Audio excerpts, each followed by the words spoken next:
अस्सलाम वालेकुम dear students, कैसे हैं आप सब लोग। My name is Iqra Saleem and I am here to teach you maths class 9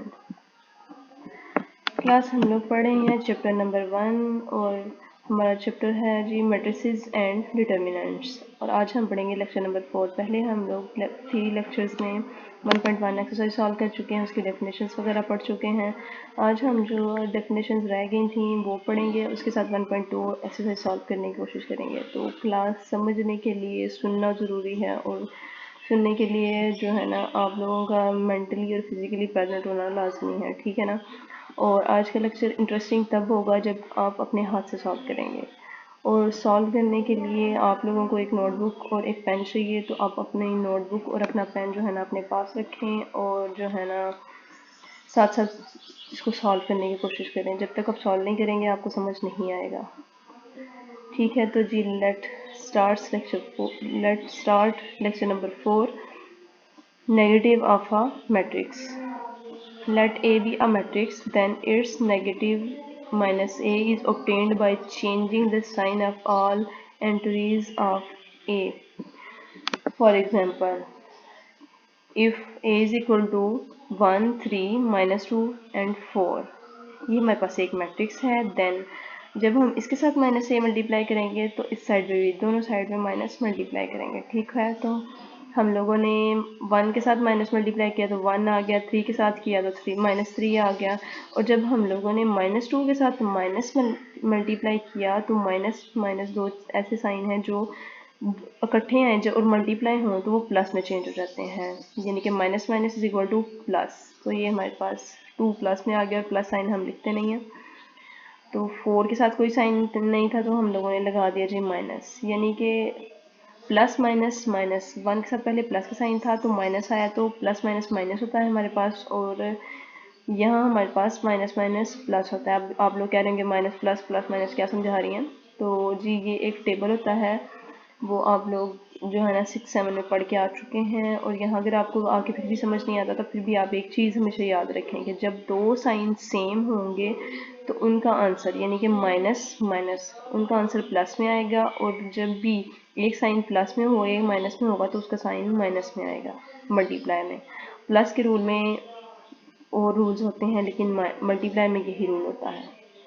next देखें आप स्केलर मैट्रिक्स।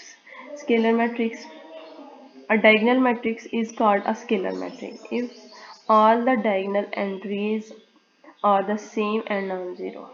यानी हमारे पास जो डायगोनल में एंटिटीज आ रही हैं वो सारी एंटिटीज या एंट्रीज हमारे पास नॉन ज़ीरो हों, एक कंडीशन ये है, और दूसरा कि सेम हो, ठीक है। तो डायगोनल क्या होता है, आप लोगों ने गौर से ये बात सुननी है। जो भी कॉलम हमारे पास होगा उस कॉलम की वही वाली एंट्री, यानी कि हमारे पास ये फर्स्ट कॉलम है तो इसकी जो फर्स्ट एंटिटी होगी ये हमारे पास डायगोनल होगी। सेकंड कॉलम है तो सेकंड कॉलम की सेकंड जो एंट्री है हमारे पास वो डायगोनल होगी। थर्ड कॉलम है तो थर्ड कॉलम की थर्ड एंट्री जो हमारे पास होगी वो डायगोनल होगी। अब डायगोनल का आपको समझ आ गया, ये सेम होने चाहिए। तो आपको समझ आ रहा है ना, डायगोनल में सारे जो एंट्रीज आ रही हैं वो ज़ीरो हैं। और ना उसके बाद वो सेकंड कंडीशन है कि नॉन ज़ीरो हों, तो जी सेम 2 हैं और नॉन ज़ीरो एंट्रीज हैं, बाकी सारे ज़ीरो होते हैं, ठीक है। उसके बाद ये यहाँ भी सेम है। और सी मैट्रिक्स में हम लोग देख रहे हैं कि कोई ज़ीरो वैल्यू कोई दूसरी तीसरी नहीं है। तो हम लोगों ने पहले कहा था कि एक कॉलम होगा तो उसकी फर्स्ट एंट्री हमारे पास डायगोनल होगी। तो यहाँ भी हमारे पास ये एक मैट्रिक्स है जिसकी जो है ना एक ही एंट्री है, ये भी एक हमारे पास स्केलर मैट्रिक्स है। तो उसने अब उसका ऑर्डर बताया है। तो जो हमारे पास ए था उसका ऑर्डर है जी 3/3, यहाँ हमारे पास इसका ऑर्डर है जी 2/2 और यहाँ ऑर्डर है 1/1। यानी स्केलर मैट्रिक्स हमारे पास स्केलर मैट्रिक्स की जो है ना आगे से ब्रांच है। ये मैंने कल आपको पिछले लेक्चर में बता चुकी हूँ। होप से स्टूडेंट आपको इतना समझ आया होगा। अब हम चलते हैं नेक्स्ट एक्सरसाइज की तरफ मूव ऑन करते हैं जी। एक्सरसाइज हमारे पास 1.1, वही वाली बात कि आपको जब तक नोटबुक और पेन से काम नहीं करेंगे आपको नहीं आने वाला है स्टूडेंट्स, क्योंकि सुनने से मैथ्स कभी नहीं आता, मैथ्स करने से आता है। वो बात मैंने पहले भी आपको बता दी ना रियाजत वाली। तो रियाजत का मतलब होता है बार बार किया जाने वाला काम। तो रियाजी आपको तब भी आएगा जब तक आप रियाजत जारी रखेंगे, उसके बाद से नहीं आ सकता है।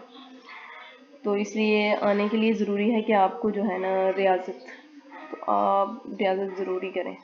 जी। तो हम मूव ऑन करते हैं अपनी एक्सरसाइज की तरफ। तो एक्सरसाइज में है जी क्वेश्चन नंबर 1 हमारे पास है जी, from the following matrix identify unit matrix, row matrix, column matrix and null matrix.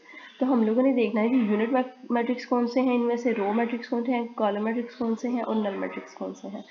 तो आप लोगों ने जो है ना इन सब की डेफिनेशंस पढ़ी हैं, होप सो मेरे बताने से पहले ही आप लोगों को समझ आ चुका होगा, लेकिन फिर भी मैं आप लोगों को जो है ना ये पॉइंट क्लियर कराते हुए दिखाती हूँ जी। पहला मैट्रिक्स है हमारे पास ए, तो इसमें सारी एंट्रीज हमारी ज़ीरो हैं, ठीक है।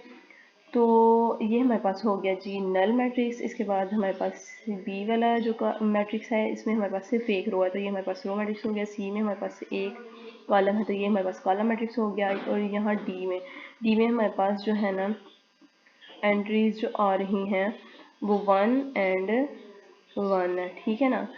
तो 1 और 1 जो हमारे पास है ये हमारे पास सेम है। उसके बाद से जो है ना ये मैट्रिक्स हमारे पास है जी, यानी डायगनल की जो हमारी वैल्यूज़ हैं वो नॉन ज़ीरो हैं, तो ये मैट्रिक्स हमारे पास डायगनल मैट्रिक्स है। और जो है हमारे पास इसको हम आइडेंटिटी मैट्रिक्स भी कहते हैं, ठीक है। आइडेंटिटी में हमारे पास 1 आता है, आइडेंटिटी इज इक्वल टू 1 ही होता है, तो यहाँ डायगनल में 1 आ गया, इसको हम डायगनल मैट्रिक्स और आइडेंटिटी मैट्रिक्स भी कह सकते हैं। उसके बाद हमारे पास ये है जी क्वेश्चन नंबर 5 आ जाता है ई पार्ट। तो ई पार्ट में हमारे पास 0 है, इसको हम नल मैट्रिक्स बोलेंगे, ठीक है। ये देखें it has only zero so it's null matrix. इसके बाद हमारे पास एफ है, तो इफ एफ में हमारे पास 1 कॉलम है तो हम इसके कहेंगे जी कॉलम मैट्रिक्स। उसके बाद हमारे पास आ जाता है जी from the following matrix identify, square matrix कौन सा है हमारे पास, रेक्टेंगुलर कौन सा है, रो कौन सा है, कॉलम मैट्रिक्स कौन सा है, आइडेंटिटी मैट्रिक्स कौन सा है और नल मैट्रिक्स कौन सा है। हम लोगों ने यहाँ भी ये बताना है कि इनमें से कौन से जो है कौन कौन से मैट्रिक्स जो है इन सब से रेलिवेंट है। तो चलें जी देखते हैं। पहला मैट्रिक्स है, इसमें हमारी जो है ना रोज़ और कॉलम्स की एंट्रीज सेम नहीं है। तो जब रो और कॉलम की एंट्रीज हमारे पास सेम नहीं हो, या हमारे पास 2 रो और 3 कॉलम्स हैं, तो वो हमारे पास रेक्टेंगुलर मैट्रिक होता है। ये डेफिनेशन में आप लोग पढ़ चुके हैं। आगे यहाँ एक कॉलम है तो ये हम कहेंगे जी ये कॉलम मैट्रिक्स है। इसकी यहाँ ये हमारे पास रोज और कॉलम्स की जो एंट्रीज हैं वो सारी सेम है, तो हम कहेंगे ये स्क्वायर मैट्रिक्स है। और फिर यहाँ ये डायगोनल है, डायगोनल मैट्रिक्स है। उसके साथ साथ ये हमारे पास आइडेंटिटी मैट्रिक्स भी है, क्योंकि यहाँ हमारे पास डायगोनल में 1 और हर 1 हमारे पास आइडेंटिटी मैट्रिक्स होता है। तो ये हमारे पास आइडेंटिटी मैट्रिक्स हो गया। और ये हमारे पास रोज़ और कॉलम्स की जो वैल्यूज़ हैं वो सेम नहीं है, तो हम लोग कहेंगे जी ये हमारे पास रेक्टेंगुलर मैट्रिक्स है। ये आगे इसकी जो है ना सारी एक्सरसाइज के जो है ना सॉल्व किया हुआ है, मैंने जो लिख के बताया हुआ है आप लोगों को, इसको ऐसे लिखते हैं, ठीक है। उसके बाद आ जाते हैं हम नेक्स्ट पे।